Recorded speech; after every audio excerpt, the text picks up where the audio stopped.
All right, evening all. Going to take a look at our session for Tuesday. The focus being again in that mid block to low block defensive actions, and then also looking at some of our transitional decisions. So, reinforcing good tight team shape, denying the central space, putting it into pressing traps in the width, pride in denying entry into our defensive penalty area. So, really working to be solid and avoiding those access points into our 18. From a transition perspective, we want to really sharpen up our decisions in transition. So executing that exit pass, so we gain the ball, our first pass out. And then the next piece is the recognition of what that pass provides. So reading the cues, is the counterattack on, or do we need to just build and keep possession? And part of that is knowing where we're at in the field. So we'll start off with a couple of videos from the weekend's game against St. Thomas. This one is just an example of the pressing trap and the width, and then how we decide to play after that. So we win it, get numbers back around the ball, we look forward, positions are not on, so we maintain possession. So let's watch again.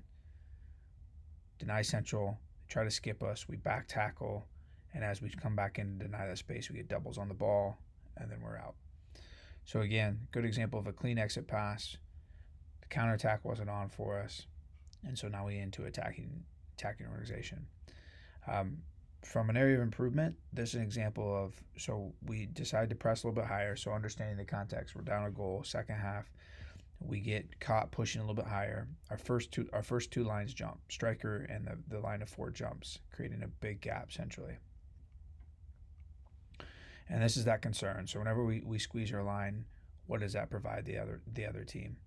So watch again. So if we're looking at what we need to do is our 6, Joey's outnumbered 2v1 in that middle line. So we need to either try to read the game and Joey squeezes it as the ball is traveled in there.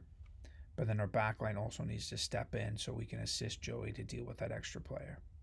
We can also communicate from the midfield line or that line ahead to drop in and help. But we're 2v1. So then we get stretched vertically. The space is really big for them to play a ball into, and now they're off. And it was offside, and it did not create anything from it, but it's an important example of why we try to stay away from broken presses. I would consider this to be a broken press. Boom, now they're off, and now we're racing back trying to deal with it.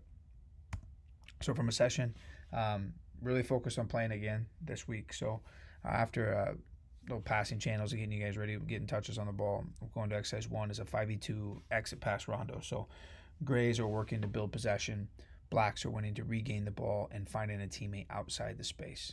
So we'll switch roles. We'll have good rounds for everybody rotating through, but it's important that, again, the blacks are pressing and working together in an outnumbered situation.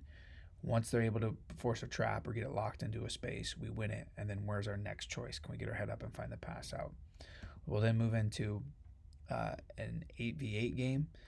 So the way it works is this: is the grays are attacking the 2 small counter goals. Blacks are attacking the larger goal. It's important to note the shape. So grays will be in a 3-3-1 or a 3-1-3. So starting to mimic our blocks that we're going to use to defend. Blacks will be in a 2-4-2. As we kind of look to Des Moines and other games, how are we doing with wing backs? We'll be outnumbered field player wise, 8v7. So now zonally, we've got to be able to shift and cover players, knowing that we're not able to cover every player on the field. So like I said, grays win it. We break into those 2 counter goals. Blacks are trying to build and attack the larger goal. And again, really working hard to deny entry into our penalty area. From there, guys, we'll move into 11v11. And again, very focused on our defensive behaviors and shapes. And again, that transition moment. That is going to be really key in us being able to control the tempo of the game. So successful first pass. And then we read the cues of numbers and space. And if we're close to the opposition goal, we go. How far are we from the goal? Which way are we facing when we receive that exit pass? Should start to drive our next choices. All right, guys, I'll see you tomorrow.